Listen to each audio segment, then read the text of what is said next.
Cooking time சேனலில் கோதுமை ரவை கேசரி பண்ண போகிறோம். இது எப்படி செய்யலான்னு வீடியோக்குள்ளே போகலாம் வாங்க. பாருங்கள், 1 ஸ்பூன் நெய் போட்டிருக்கேன். இதால் தலையை தட்டி அதை கோபுரமாக அளக்கல, அப்படியே இப்படி அளந்து வச்சுருக்கேன்.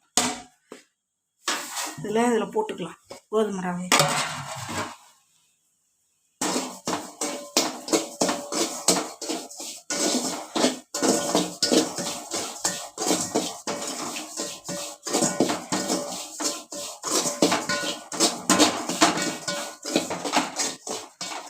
அவ்வளோதான், வறுத்தாச்சு.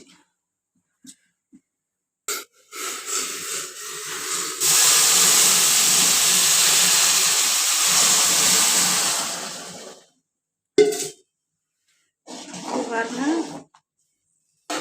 இது நல்லா கொதிக்கட்டும். கொதிச்சுட்டு இதை மூடி போட்டுருவோம்.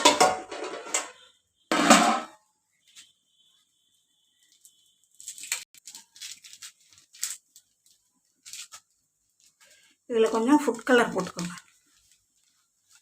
இப்போ தண்ணியை நீங்கள் ஃபுட் கலர் போட்டுக்கிட்டிங்களா, இதே போல் போட்டுக்கோங்க. இதில் ரவையை நல்லா வறுத்துக்குங்க. நெய்யில் வறுத்து பக்கத்து அடுப்புலேயே தண்ணி 1க்கு 3 கொதிக்க வச்சுட்டேன். பாருங்கள், எல்லாம் போட்டாச்சு. நல்லா கோதுமை ரவை வெந்ததும் அப்புறம் நாங்கள் சர்க்கரை போடணும். இது கொஞ்சம் நேரம் அப்படியே மூடி வச்சுருவோம், நல்லா வேட்டும்.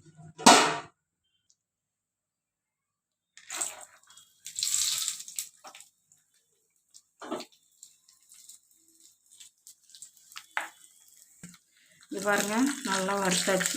நெய்யிலேயே வறுத்து வச்சாச்சு. இதில் கூட கொட்டிடுங்க, அது பாட்டுக்கு.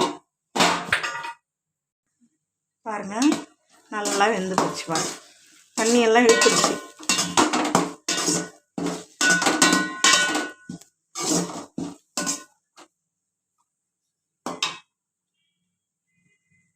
இது 1க்கு 1.5 சர்க்கரை போட்டிருக்காங்க.